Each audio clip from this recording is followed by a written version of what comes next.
Hello everyone. अभी मैं बाल कटवा के आया और महत्वपूर्ण चीज़ ये नहीं है कि मैं बाल कटवा के आया, महत्वपूर्ण इसको ये बनाती है कि किसके संदर्भ में बात होगी, जो कि है बार्बर व्हिच इज़ नाई, जो कि बाल काटते हैं।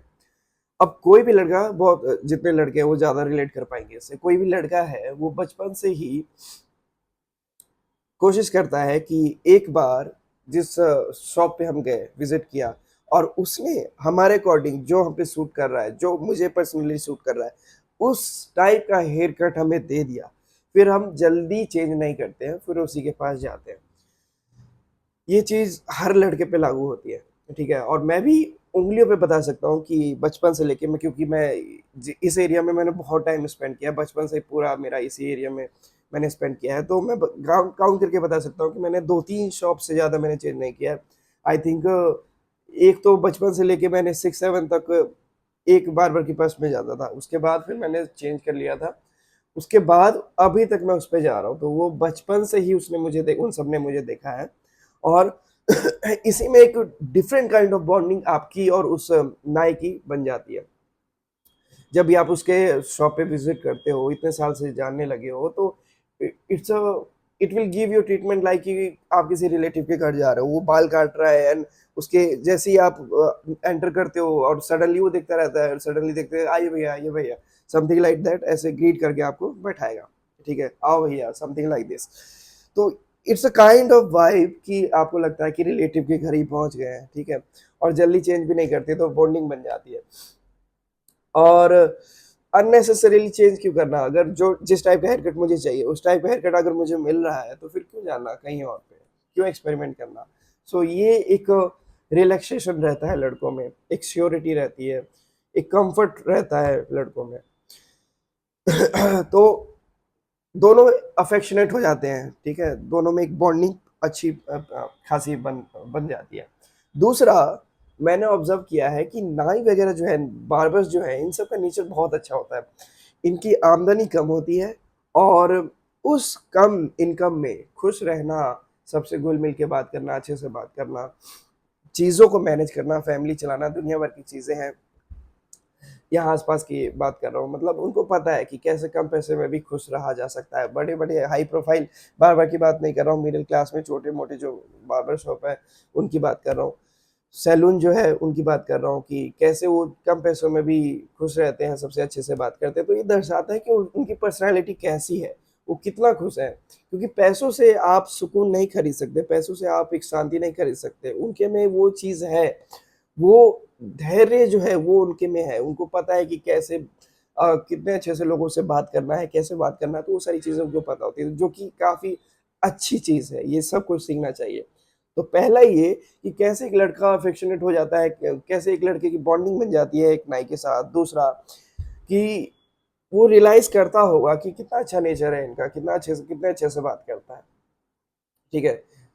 एनवायरनमेंट पॉजिटिव रहता है। कभी भक्ति गाने चल रहे हैं, कभी आरती चल रही है, कभी न्यूज़ चल रहा है, कभी क्रिकेट चल रहा है, तो एंटरटेनमेंट सोर्स जो है या फिर कभी डिस्कशन चल रहा है, तो दुनिया भर की चीज़ें एंटरटेनमेंट सोर्स वहाँ पे रहता है। काफ़ी सोशलिज़्म टाइप का वाइब वहाँ पे आप गेन करेंगे कि सब एक-दूसरे से कनेक्टेड फ़ील करेंगे और पॉजिटिव वाइब है, वहाँ पे कुछ नेगेटिविटी नहीं है, तो काफ़ी अच्छा एनवायरनमेंट होता है। This was the second thing. उसके बाद इनके पास वास्ट नॉलेज होती है हर पर्टिकुलर सब्जेक्ट पे, हर पर्टिकुलर टॉपिक पे। इनको उस चीज़ के बारे में ये अवेयर होते हैं, भले ही इनको ज़्यादा जानकारी नहीं हो, बट हर पर्टिकुलर टॉपिक के बारे में इनको पता होता है। अब कैसे पता होता है? हर व्यक्ति किसी पर्टिकुलर टॉपिक से कनेक्टेड होता है। फॉर एग्ज़ाम्पल मैं लॉ से कनेक्टेड हूँ, तो मुझे लॉ की थोड़ी बहुत नॉलेज है। वैसे ही कोई साइंस स्ट्रीम से है, कोई कॉमर्स से है, कोई बैंकिंग से है, डिफरेंट डिफरेंट फील्ड से जो है वो सब बाल कटवाने जाते हैं, अपना आधा घंटा 1 घंटा वहाँ पे टाइम स्पेंड करते हैं। और ऐसे में क्योंकि उनका काम ही ये है, तो वो बाल काटते रहते हैं, कम्युनिकेट करते रहते हैं, बातें करते रहते हैं, तो उनको बहुत सारी चीज़ें सीखने को मिलती हैं। सबसे बड़ा एडवांटेज तो ये है कि वो काफ़ी सोशलिस्ट हो जाते हैं, ठीक है? 5 लोग बैठे हैं, 6 लोग बैठे हैं, सबके साथ बात कर रहे हैं, डिस्कशन चल रहा है, तर्क-वितर्क चल रहा है और एक म्यूचुअल अंडरस्टैंडिंग भी है सबके बीच में पर्टिकुलर टॉपिक को लेके, तो वो सारी चीज़ें जो है वो सीखते रहते हैं। अब मैं सीखूँगा तो क्या सीखूँगा? लॉ से मुझे सीखना होगा तो लॉ से रिलेटेड ही सीखूँगा। तो पर्टिकुलर पर्सन जो है वो अपने अपने फील्ड से सीखेगा, लेकिन वहाँ पे जाके वो सबसे आधा आधा घंटा सबके साथ स्पेंड करते हैं। सबकी नॉलेज जो है वो थोड़ा थोड़ा सीखते रहते हैं उनसे, तो उनको उस चीज़ के बारे में, हर चीज़ के बारे में उनको पता होता है। कभी कभी ऐसा भी हो सकता है कि आपको ये रियलाइज हो कि इस टॉपिक पे वो आपसे ज़्यादा जानते हैं, आपको नहीं पता। फॉर एग्जाम्पल जिसकी माइथोलॉजी वीक है, उस टॉपिक पे अगर बात हुई तो वो जीत जाएंगे, उनको पॉइंट ज़्यादा मिलेगा। किसी टॉपिक में सोसाइटी से रिलेटेड है, आप इंट्रोवर्ट हैं, वो जीत जाएंगे। बैंकिंग से रिलेटेड है और उनको वो पॉइंट पता है, आपको नहीं पता है, तो वो जीत जाएंगे। तो ऐसे हर पर्टिकुलर टॉपिक में अच्छा खासा नॉलेज वो रखते हैं। वो अलग बात है कि उनका जो सोर्स है वो ह्यूमन ही है, ठीक है, तो हो सकता है कि वो गलत भी हो, सही भी हो, लेकिन ठीक है, एटलीस्ट उनको पता तो है ना, एटलीस्ट वो बात करते करते कुछ सीख रहे होते हैं। तो सबसे पहला affection, affection the affection thing. Second कि उनका nature. Third the vast knowledge of them, ठीक है, regarding each and every particular topic. उसके बाद चेंजिंग ऑफ टाइटल, ठीक है, ये बहुत ही इंपॉर्टेंट पॉइंट है, changing of title, how they will change your title.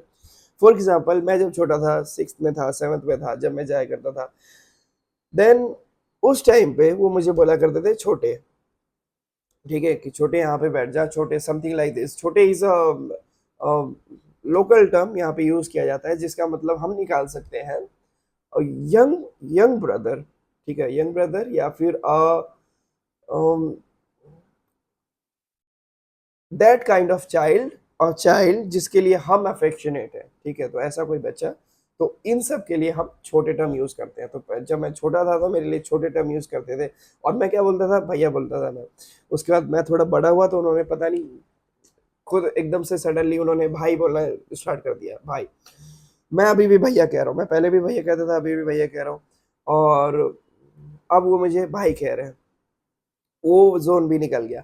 फिर एक टाइम पे दे रियलाइज्ड कि आफ्टर आफ्टर कम्युनिकेटिंग, पता नहीं ये समय के साथ कब बदल जाता है, लेकिन उनको ये रियलाइज हुआ कि अब ये बड़ा हो गया है, इसका इंटेलेक्ट भी ठीक हो गया है, सबके बारे में, ठीक है, सबके बारे में बात कर रहा हूँ। तो उनको जब ये रियलाइज होता है कि वो जो पर्सन है, वो जो व्यक्ति है, अब इसका इंटेलेक्ट जो है वो अब इम्प्रूव हो गया है, अब जेनुअनली उसके पास अच्छी नॉलेज है, अब वो बड़ा हो गया है, जो हमने पहले देखा था, अब कंपैरेटिवली उसके पास अच्छी नॉलेज है, वो आपका टाइटल चेंज कर देंगे। Then they will start using the term भैया टू यू एज वेल, ठीक है, तो अब भैया बोलने लगेंगे। तो मेरे साथ भी वैसा ही हुआ।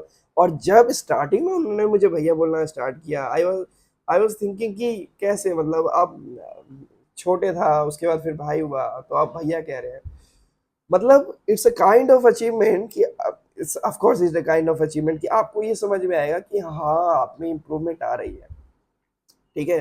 तो वो चीज़ आपको वहाँ पे रियलाइज होगी, जो कि बहुत ही एक पॉजिटिव वाइब देती है आपको। So that's how they change the title. मेरे सिनेरियो में जब उन्होंने मुझे भैया बोलना स्टार्ट किया, तो मैं तो स्टार्टिंग से भैया ही कह रहा हूँ, तो अब ऐसा हो रखा है कि मैं भी उनको भैया कहता हूँ, वो भी मुझे भैया कहते हैं। So it's a thing like I am giving them respect and they are also giving back me to the same respect. तो जो रिस्पेक्ट मैं उनको दे रहा हूँ, सेम रिस्पेक्ट वो भी मुझे दे रहे हैं। It's a that kind of thing. So ये सारे पॉइंट जो हैं, ये कहाँ से आते हैं, जब हम जाते हैं बहुत सारी चीज़ें सीखने को मिलती हैं, बहुत सारे पॉइंट्स ऐसे होते हैं जो वो हमें बताते हैं, जिसके बारे में हमें नहीं पता होता है, रूट के रिगार्डिंग, दुनिया भर की चीज़ों के, लोकल डिस्कशन हब हो गया वो, कि आसपास की जितनी चीज़ें हैं उनको पता होंगी। और जब आप जाएंगे तो आपको भी पता चलेगी वो सारी चीज़ें। तो अच्छा, एक पॉजिटिव इन्वायरमेंट रहता है, बहुत कुछ सीखने को मिलता है, और it's a good thing. So thank you. आप सब ने भी कुछ ना कुछ रियलाइज किया होगा, कुछ ना कुछ सीखे होंगे, कुछ बॉन्डिंग बनी होगी। और ऐसे ही सोसाइटी फंक्शन करता है।